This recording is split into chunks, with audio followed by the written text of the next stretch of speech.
Streaming, we just started. Streaming, we just did. Hey everyone. Hope you've been having a great week, day, and probably a great year, but I wouldn't tell for everybody, so just let's stick with the day, with the great day. Hope you're having one right now. Okay, hope we're not gonna spoil it. I really hope so. Anyway, hi, how have you been? That's pretty hot outside, so I'm kind of sweating right now. Yeah, but otherwise it's been pretty nice week. A lot of stuff has happened. At least I learned about a lot of stuff, like new changes coming to WordPress. At least they have been talked about, like, or vaguely hinted on recently. So we're gonna talk about that too, and what it means for the entire community, what it means for the theme producers. Like, yeah, we're gonna talk about that and what to do with the builders, what it has to do with the builders and with the future of website builders and website building in general for all the WordPress users, as for developers, theme creators, and for the business owners themselves, right? Yeah.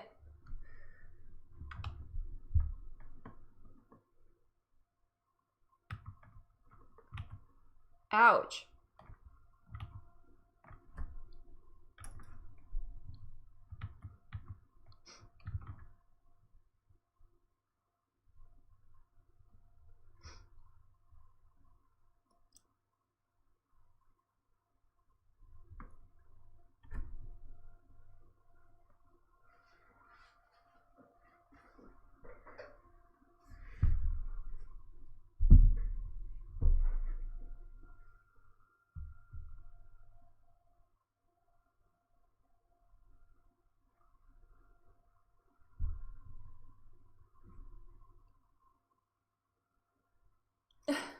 Well, yeah.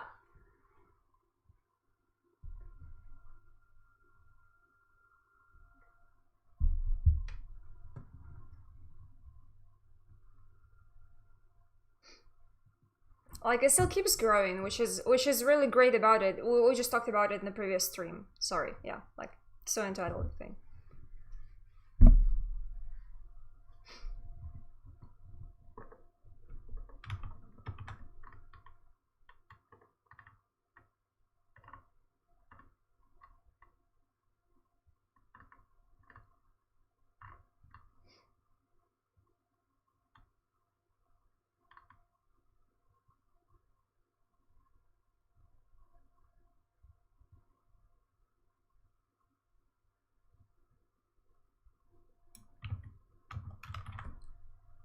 Yeah.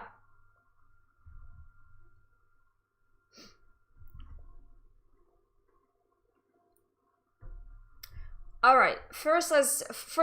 There might be people who are watching us and who are maybe not very closely familiar with the notion of like full website editing, full theme editing, and all the kind of things. So I just wanted to quickly clarify, just so we are all on the same page. Meaning, when we say like full site editing, or well, when we say full site editing, what we mean essentially is being able to edit, to change, to create and create multiple versions of your headers, of your footers. Yeah.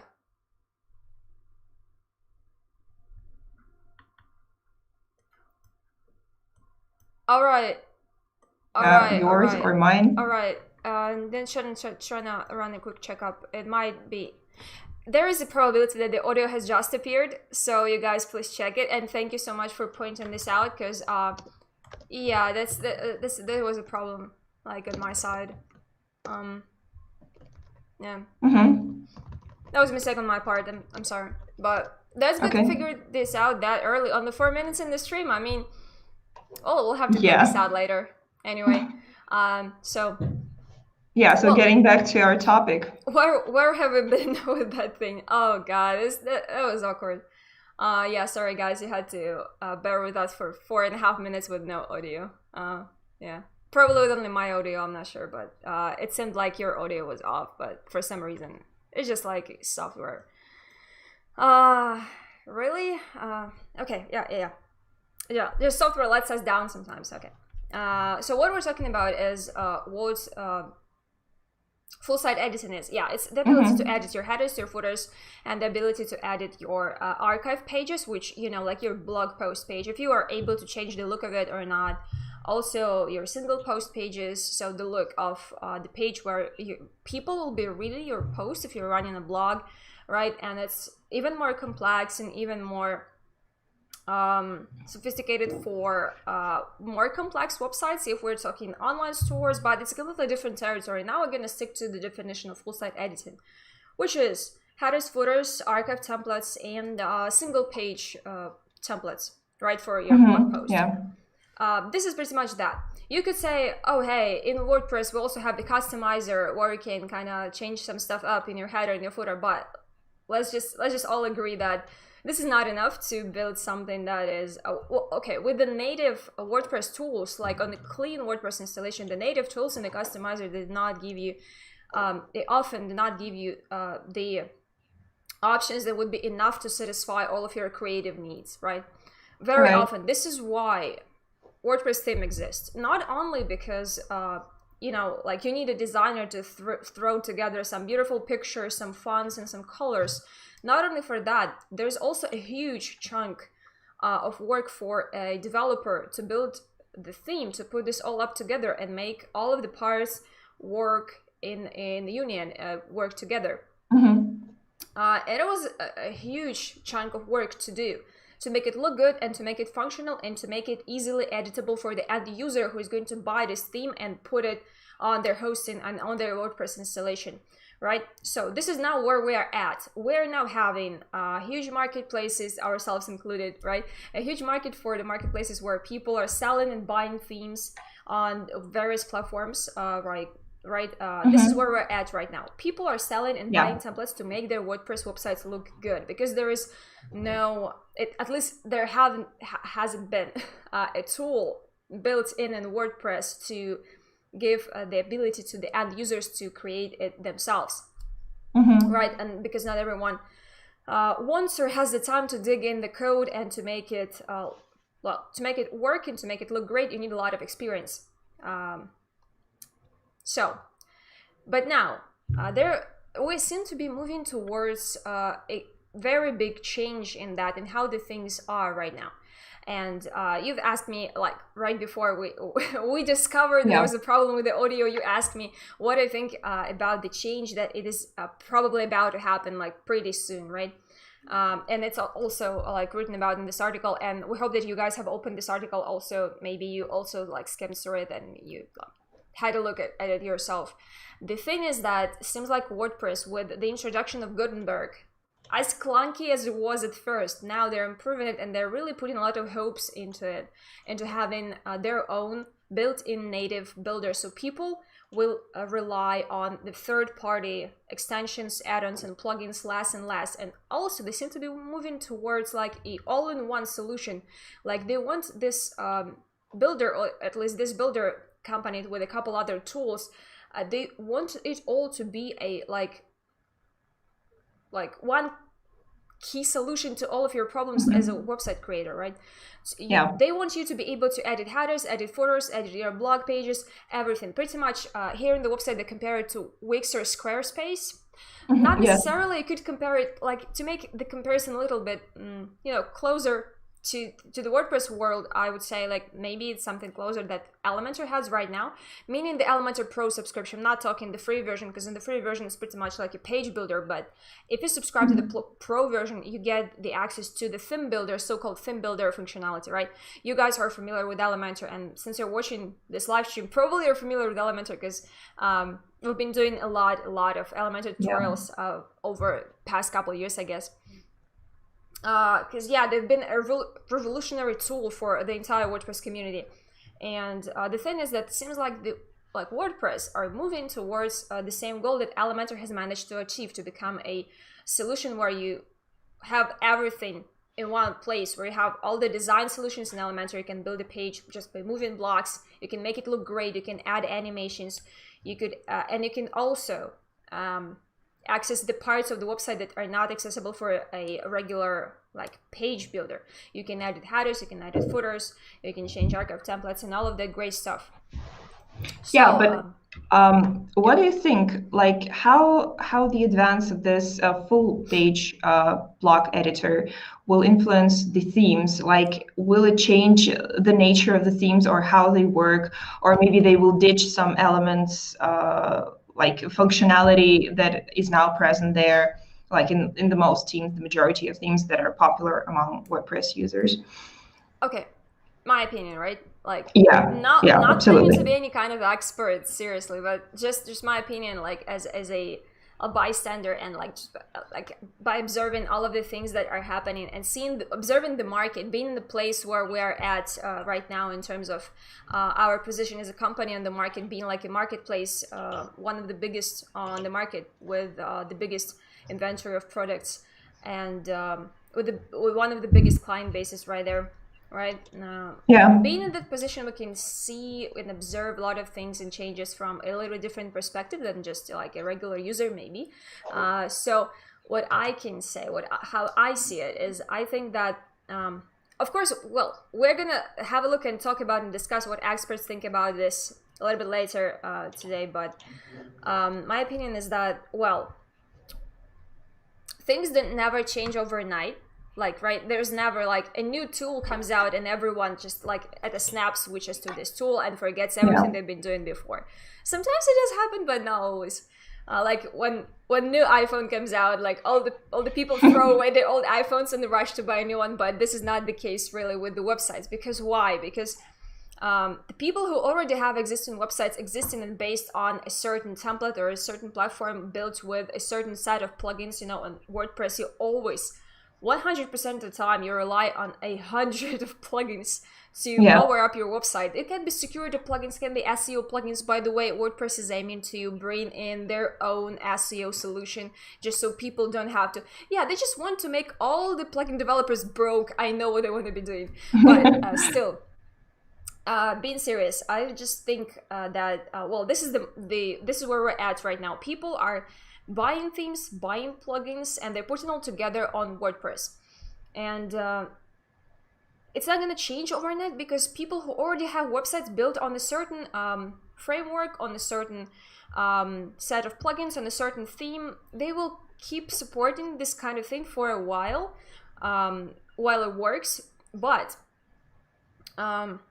The case is the following: even if you use a theme, it will become obsolete in, let's say, 5, 7, how many years? Years. Even faster, like 5 Yeah, or 7. faster. This is like, it sounds like forever right now, like a lifetime. Now themes and plugins and technology, they often become obsolete in like 2 to 3 years, right? And as a website, it looks bad in terms of design, in terms of functionality, all the like stuff that's built in there. Sometimes some if the theme is not updated, normally it's not the case with the premium themes, most often it's updated, but still over time, after some time passes, you just have to change the theme and install a new one. This is often the case, right? Yeah, right. So the question is, will people over time stop buying themes and stop changing the themes to the new ones, stop updating them, stop hiring like a developer or something like that? Well, my answer is, I would say no. I would say probably no. We still will have this, this, let's say, environment. No, this, hold on, I forget the word. Wait. We'll still have this, God. Sometimes I forget the word and I just can't remember it. No matter the language, seriously. God, no, it's difficult. Well, I think that, Look, if okay, we're gonna have this around in some kind of way or another. The pre-made solutions will stay and they will prevail on the market. There will be plenty of them. They just be in a little bit different form. And the connection got out. So sorry, you gotta listen to me for a couple more minutes while Irene reconnects. So what I think is that it's gonna just merge in a little different form.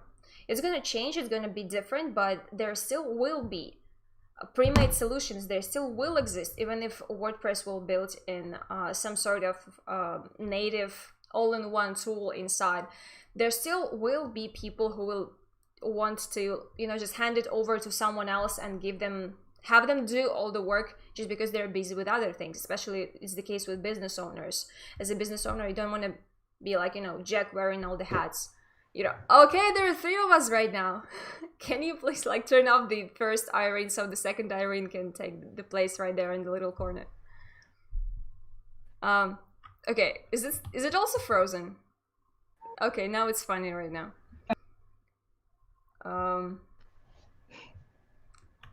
Are you seeing it too? Yes, I'm seeing it too. Like, can you turn off the image in the middle? It's you doing it. I cannot turn it off. I can't. I can only leave. Okay, hold. Don't leave now. Anyway, where were we at? I keep forgetting what I was talking about. Anyway, the premise solutions will stay. The templates will stay. If you've been attentive, you might have noticed that there are already themes and plugins and different sorts of pre-made block solutions coming out for Gutenberg. Right now, there are already plugins with additional blocks and additional settings, so we can customize the blocks, having a lot more freedom.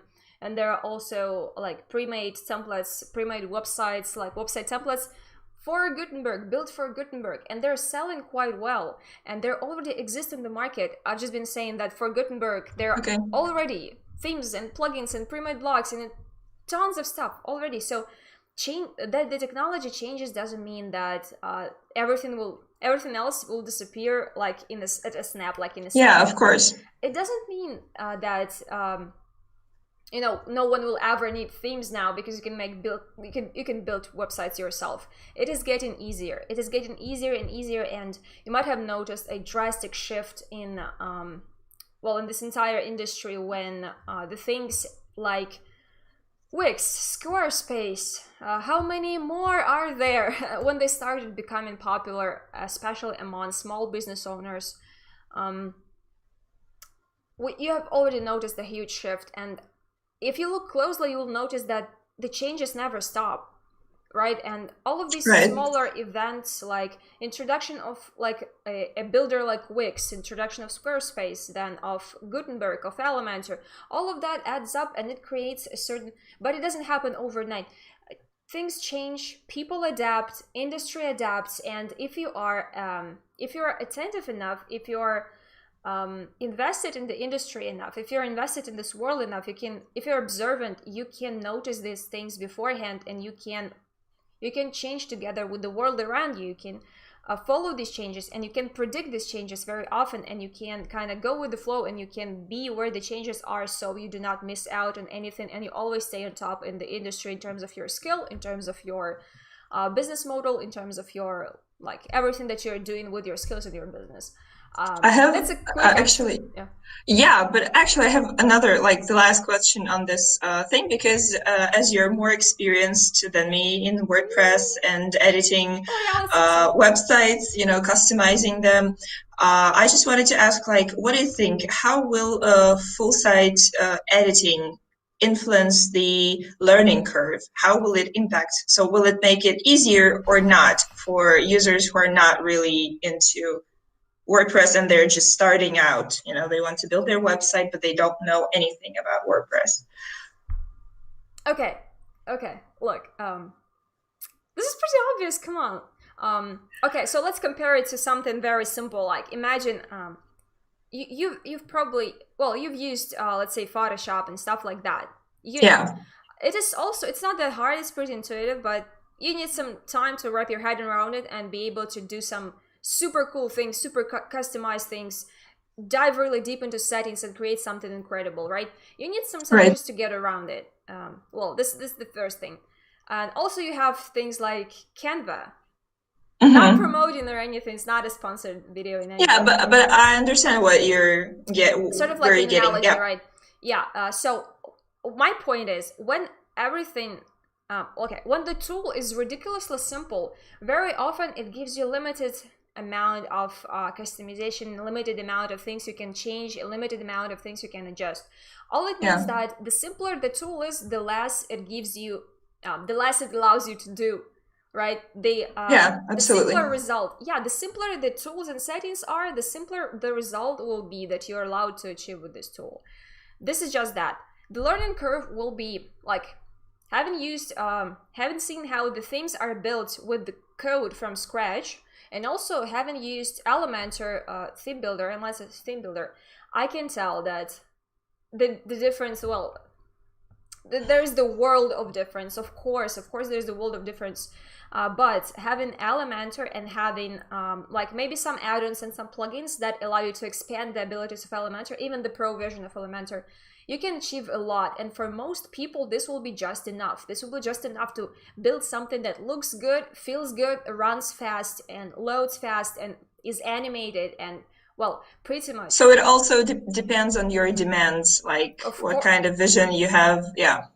Well, yeah, of course. What I'm saying is that first, it will not be perfect once this full-size editing thing, native full-size editing thing in WordPress, once it's launched, it's gonna, as well as with everything, it's gonna be not everyone will be satisfied with it. It's going to be clunky. It's going to be not very fast. Maybe it's not going to have a lot of controls. But over time, there will be added more features. Maybe there will be some add-ons that will expand the possibility of this plugin.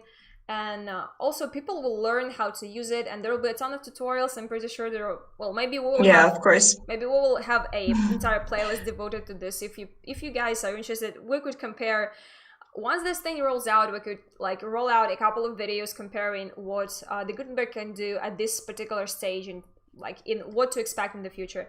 But my point was that over time, this is going to evolve, and the learning curve with Elementor, it's super simple, and I can't imagine how simpler it could get, really.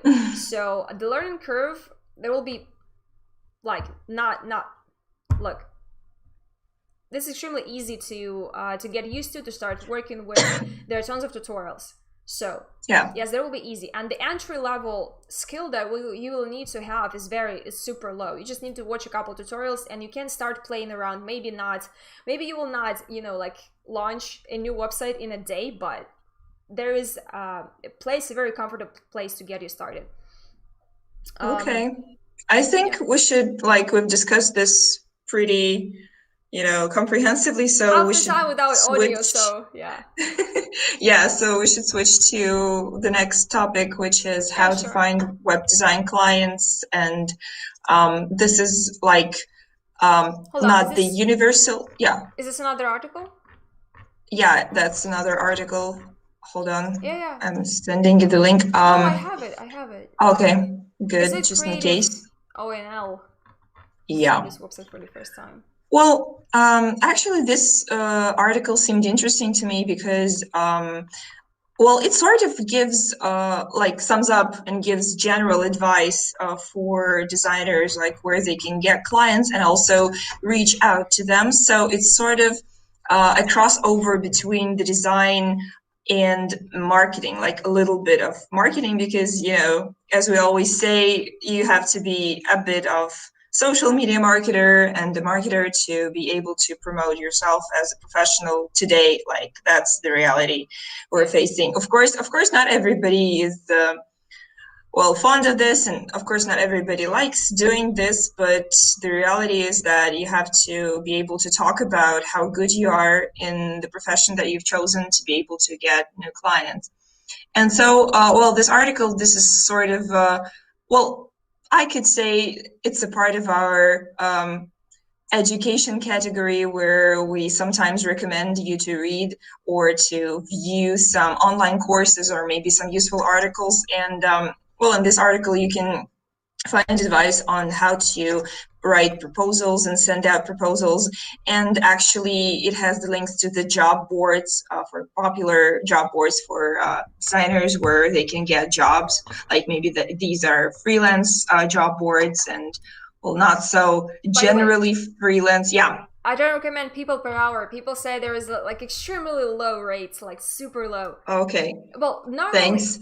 Oh yeah, most people, if you ask around, most people do not recommend starting out on these platforms. And just like a couple words, and I'm gonna shut up. I promise. No, but actually, I'm interested because you're more knowledgeable in this field because you do freelance stuff as well. Well, yeah, I talk to people a lot also about that because yeah, I'm really interested to know all of the different perspective, and not necessarily asking around for advice, but rather talking to people and seeing, hearing about different experiences. It gives you a much wider outlook and much bigger perspective on how things are and where things are moving forward, how they're going to be developed in the future. So what I'm saying is that generally people who are at these platforms, like very often they just start there because it's like sort of a proven way to get at least some work. If you don't have any connections yet, if you don't have very little experience, but it's super hard to get, the amount of attention, the amount of work there in these platforms as a beginner if you don't have, but it just takes time. It will take you about like maybe half a year, maybe a year to build up the, let's say how it is called, reputation with all the reviews. If you have all 5-star reviews from about, let's say 20, 30 clients with about some small little projects, they will already give you a huge boost in the customer trust. You will start getting more proposals just if you just work on that profile for a while. That's the first thing. Also, but why people do not recommend these platforms, or at least sticking on these platforms for a long time? First, because very often, okay, that's a lot. That's really a lot to talk about. But very often, it is recommended that you start building your own brand, your own place in the niche. But it is extremely hard. It is extremely hard because you can have the no niche is idea where to saturated. start. Yeah, You have no idea where to start. You have so much things to.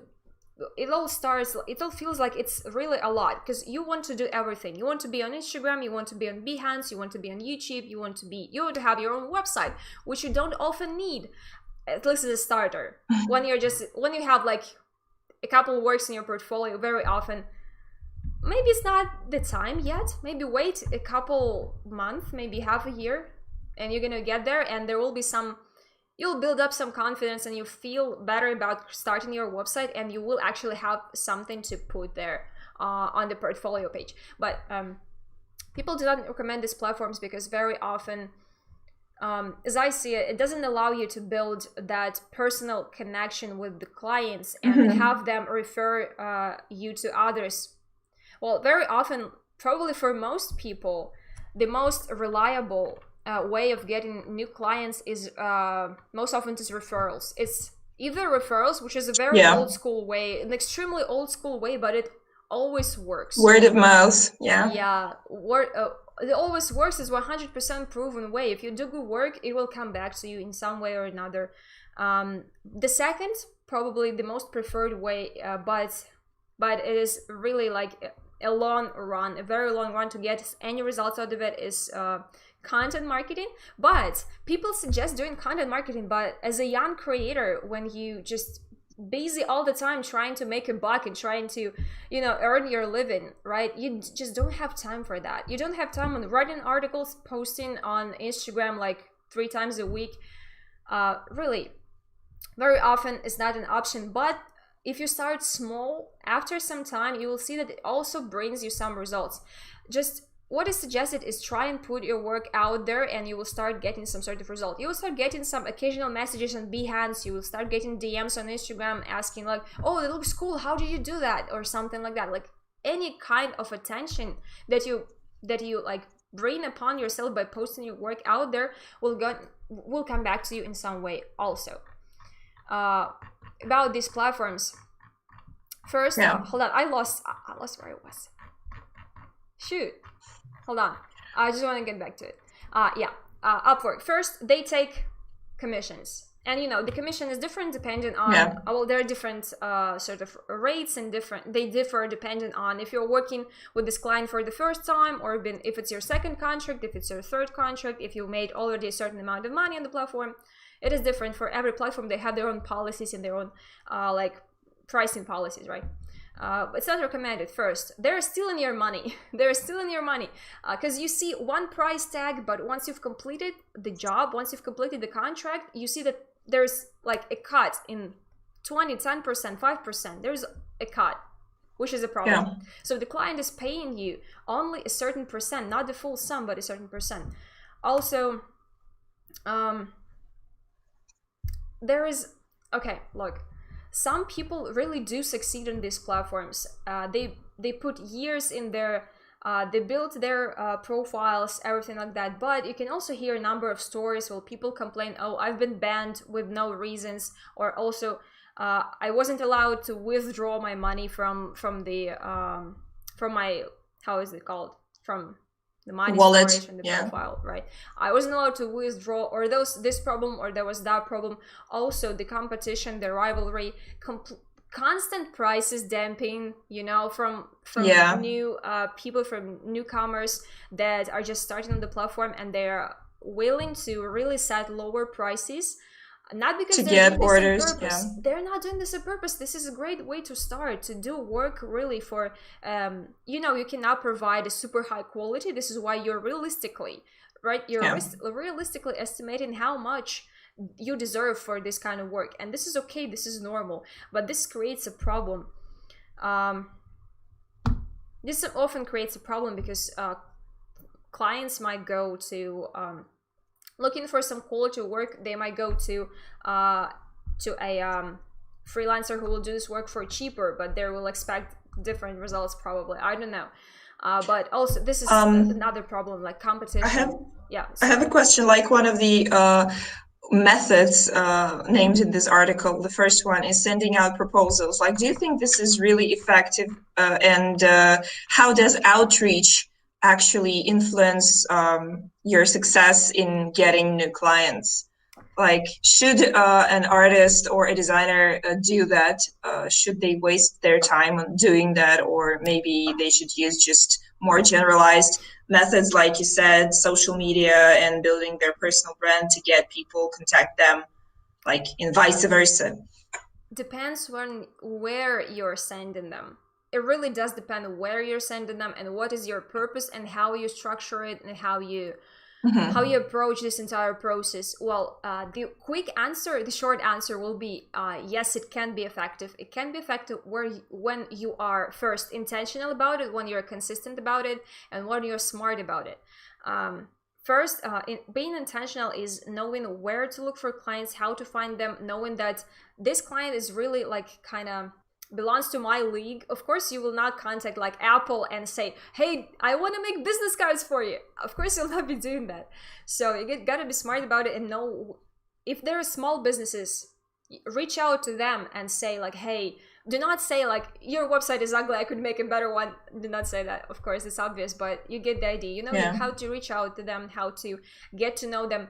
The easiest way that people recommend, first of all, there are tons of videos and articles and books on this and how to do it. I'll just gonna give you a quick recap of what I've learned about it. Just, you know, reading around and watching some videos, listening to podcasts. What people recommend is, first, going somewhere, if you're talking about reaching out to businesses, maybe first you could go to your local business. You could go to a business that you've been interacting in some way. Maybe you've ordered online from some online store and you'll notice that, well, they're probably like lacking some help in design department, you know, something like that. But do not start your letter with that. Just shoot them a letter. Get to know some person behind the business. Maybe there will be a manager, maybe this will be, it is better to reach out to someone who is closer to the people who are making the decisions in terms of the area where you want to work with this brand. I understand. The design. So you need to establish personal connection first. Establish personal connection. Yeah. Also find the person who is in charge of making these decisions. But it's a long-term process. It is going to require a lot of steps. But the place to start is go small. Do not start mindlessly sending these letters. The goal is not always in quantity, but more often in quality in this approach. Being consistent is sending, like, let's say, do not sit down and think like, okay, today I need to send 100 letters or 50 letters, no matter where. It doesn't matter where. But use LinkedIn, go to some websites, check out the businesses that you're familiar with. Maybe they're in your local area, and look through the LinkedIn profiles of the people who work there, look through their website, have a look at what this business is about, and compose a a letter that is like sort of like an introductory letter of yourself, but without pitching your services yet. Just start with a hi, and just start talking. Sort of a cover letter. Yeah, it's called cover letter. Could be, yeah. Yeah. But if you're like if you send about 5 of similar letters a week, this is gonna be a win. And if you keep doing this, like say every week, this is gonna bring you somewhere. Because if you sit in one day and you decided, I'm gonna send out 50 letters today, you're not gonna do it for the second time, for the second day. You're not gonna go through with this till the end, because you're gonna burn out, you're gonna hate it, because it will feel like a chore. It is a game it's a long run story. You gotta be consistent with it and take small steps which gonna get you somewhere. And well, what was this third point I wanted to make? I forgot. Still, it is intentional. It has to be intentional, so you have to be very smart about it. Do not expect results like after the first letter. There might be dozens of letters that will go unnoticed, unanswered, and maybe after the 20th attempt you will get some sort of answer and start talking to someone. And you might start pitching your services. Say like, hey, if you're looking for maybe some sort of help, or if you're looking for, I could do this, I could do that, I could help. Just if you don't need, okay, that's fine. Just start not to be very pushy and salesy about it. Just start making a connection, make a compliment, tell them how you love the services if you know this, if you have interacted with the business in some way, and say like, hey, if you're interested, you could check this out because I do this, I do that. Could be. Well, yeah, thanks for your vision, because I think it's really important to get to know what people who do these things often do, like what they think. And I think that, well, it's worth checking out this article, and we're going to switch to the next topic because it's also very exciting, and I think it could be called the design inspiration of the week, because this is really an amazing work by a product designer named Ehsan Nursalehi. Hopefully I'm pronouncing that right. And he is a product designer at Samsara. He has a Twitter, and actually, this at the very top of the page, you can see the link to his social profiles. And he's also an author of another micro book, which is called Everyone Deserves Great Design. And you can check him out on social media. But this one is, this one is a micro book, as it says, with incomplete observations on human-computer interfaces. And what I like about it is that the look, first of all, it looks very old school, very 90s-ish. The layout and the way the information is presented, and it's sort of a case study of how the interface changes. And I think it's like a sort of a masterpiece in itself, because here the author explores different trends in the interface design, similarly to what we do. Actually, he also mentions skeuomorphism, neumorphism, and different types of trends. And this microbook is split in several parts. And what I really like about the way he lays out the content is that there's also a different GIF images, and he makes it sort of interactive and sort of fun to read, and it's not like a boring book you have to read about design. And he doesn't make the topic boring, he makes it interesting. And of course he shows some charts and graphs and visualizations, so it's not simply about fun pictures, it's also about science a little bit.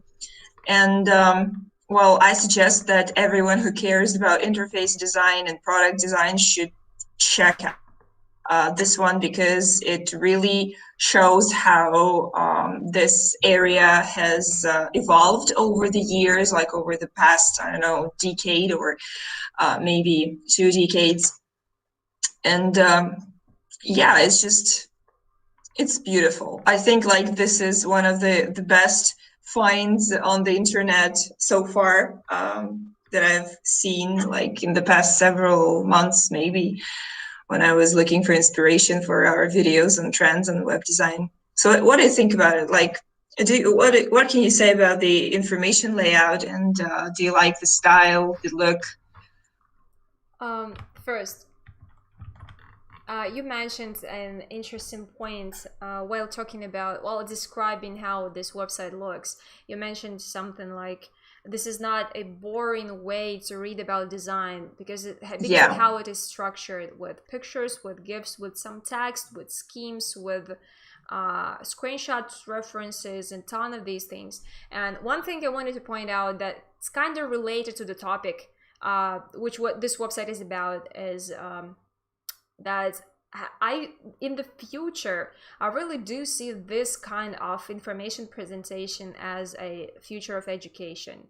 Seriously, this is how this is going to look like. We're going to use all of these things: virtual reality, augmented reality. We're gonna use like social media as also as an educational tool in some way, having Twitter, having YouTube. And I really admire the teachers and the professors, if we're talking about like the higher education institutions, that the people, the educators who use these tools to benefit the learning process, to benefit the students who are trying to absorb all of this stuff. There are new ways to learn, and it is great if we'll use all of these tools not for our distraction and destruction. But absolutely. we use all of these tools to our benefit, because very often we fall into this like void of scrolling the internet, scrolling social media like YouTube, watching some silly videos, instead of actually using it to our benefit and succeed in the ways of acquiring information that was not accessible to us before. Like, look at how learning languages has evolved since like we had like 50-60 years ago, where we had boring old like smelly textbooks with incorrect pronunciation, like transcriptions and everything like that. But now you can listen to podcasts, you can watch videos, you can use apps to help you memorize the words. But sorry, I can go on with this rant forever, especially as a passionate language learner. I'm kind of like, can't talk about that forever. What I think is that it's a great way to present information in a non-boring way, as Irene has said. It reminds me of sort of a case study, or just a study and exploration, because here you can take a look at all of the steps that our digital interfaces has been through, all the way that we've come from the very beginning of digital interfaces. Here they talk about Newton, which is, well, it looks like it was such a huge step in their future. At that time, it was like an insane innovation, but it wasn't the time yet, it seems like, right? Yeah, right. Also, we look at the old computers, we look at how TVs looked, we look at different apps that we had on the very, very early phones, not even smartphones, but just mobile phones, just screens with buttons. We look at the first iPhone. This is incredible to look back and see how much faster we're now changing. Now, the phone that you bought like 2 to 3 years ago is now like looking obsolete in terms of software, in terms of the camera gear, in terms of the camera software. This is just crazy how fast we move. And often we forget that just 10 years ago, having a like this flip out phone with buttons, it was such a luck. You were like the coolest gal, the coolest guy, in the school if you had this kind of phone. At least, like, it was in my case. But yeah, I think that this is a great way. I like how it's looking, since I like the theme, and I also like the presentation, because it kind of all tied together in a very nice way. We're kind of looking back and using this old school-ish kind of layout, kind of font. Also, the images are laid out this way on the page. Just all very cohesive, very nicely tied together, and I think it's a great presentation, very conceptual. I really do like it, and I think this is interesting for everyone who's just starting out in design and interface design, to look back and see how much we've evolved. And this really is gonna help anyone get more and more interested in this field, and see that, hey, we're actually, as a UX UI designer, you are actually being a part of something bigger. You're actually making history right now. Yeah. That will later be studied in case studies like this one, which is amazing, which is exciting, extremely exciting. Yeah, absolutely. Well, it's been 40 minutes and I think we should wrap it up. And well, as usual. There are a couple things Yeah. I also want to talk about, as a tradition. This is pretty traditional right now. We, by the end of each and every live stream, our weekly live stream, we update you guys on what has been happening to our marketplace, to our platform over the past week. What we've been working on, what we have rolled out in terms of the updates and changes to the policies, to the pricings and everything. So, should we talk about this right now before we wrap this up? Yeah, absolutely. And we have big news to announce actually, because we've had updates for authors' commissions. And as you've been watching, if you've been watching our previous live streams, we've mentioned this before, and we told you that you can earn up to 70% commissions, and we told you how you can join TemplateMonster Marketplace, how you can become an author. Now you can see this landing page where you can actually join us and submit your graphics products, and you can start selling right away. Because as you know, we have a very short span for review, unlike most marketplaces who require up to 2 weeks to check. Even longer, seriously, I checked. Sometimes even longer to check your products. Our submission team and our approval team, like people who do the how they call themselves. Yeah, absolutely. Our review team takes a lot less time to review all of your products that you submit. And so, the big news is that since yesterday, it's September 1st, we have a single commission percentage for both exclusive and non-exclusive authors, which is 65%. Hold on, this is not across the entire marketplace, is it? Well, this is for graphics products. Yeah. And what does this category include? It includes what? What does the graphics category include? Hold on, I'm gonna show it on screen. Wait. Yeah, sorry, I just solved the problem. Yay. Okay. Here. Yeah, you just keep talking. I'm gonna be showing stuff on screen. Like if you go here, if you go to TemplateMonster.com, this is how you're gonna access the marketplace. No matter if you're an author or buyer, you first have to go there, and then you log into your account, and you actually can access your author dashboard if you're gonna upload products. So if you go graphics products, is everything that does not concern website templates, obviously, and video we and have music. Yeah, it doesn't concern videos and music and presentation, because those, and also plugins, because those are separate categories you can see here.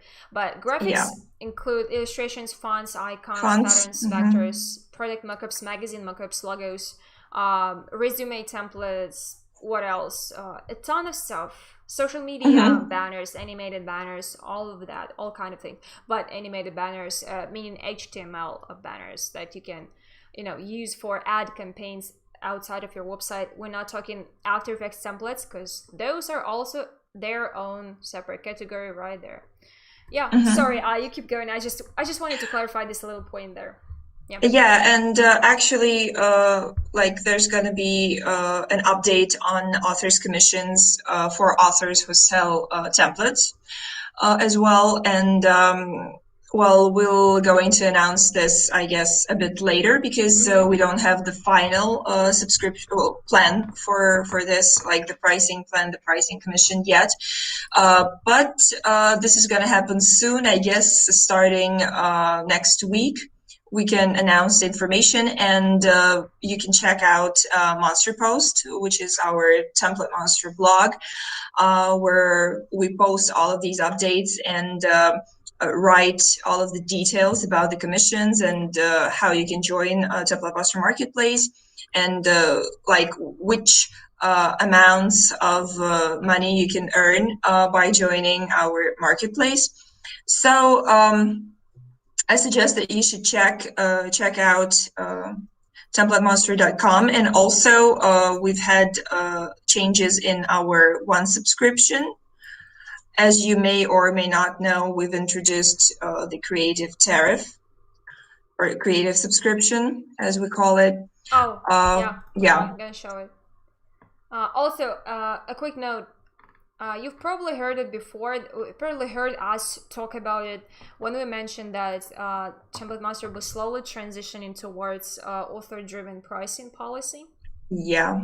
This is going to be happening over time, and now we're rolling out first changes, and you're going to see this in the, hold on, let me go here. You're going to see this in your dashboard. If you go to your author account, you go to products, and you go on to add your product. You proceed to add it, and you choose the category, and you scroll down, and right in the section where you're gonna change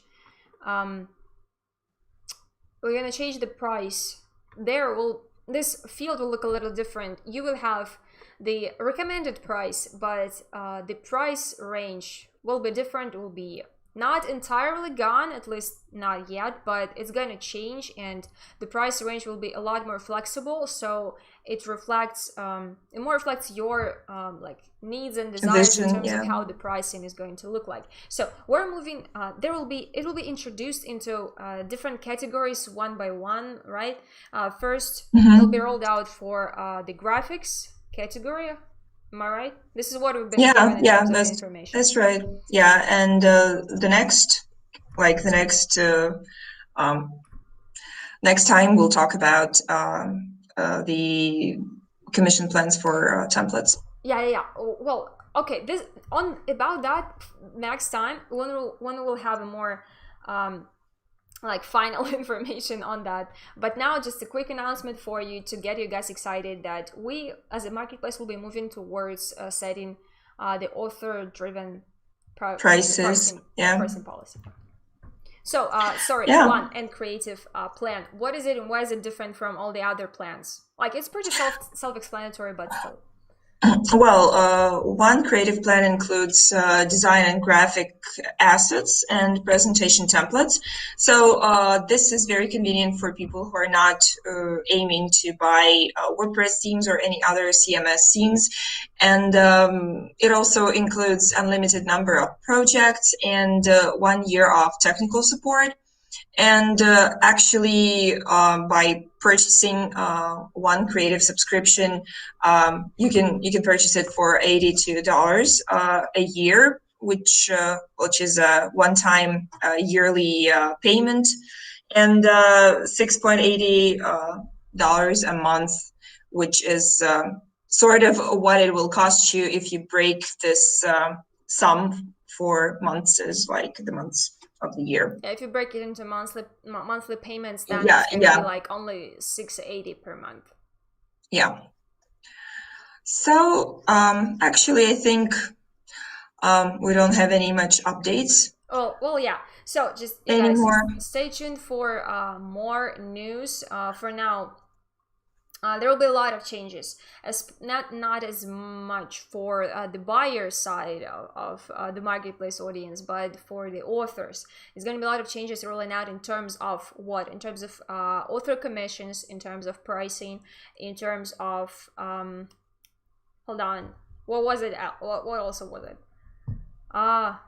The two biggest things that I remembered, what I was the most excited about. But yeah, the guys who, as you know, on TemplateMonster, you do not decide only once if you're going to be selling exclusively or not. You decided for each product individually.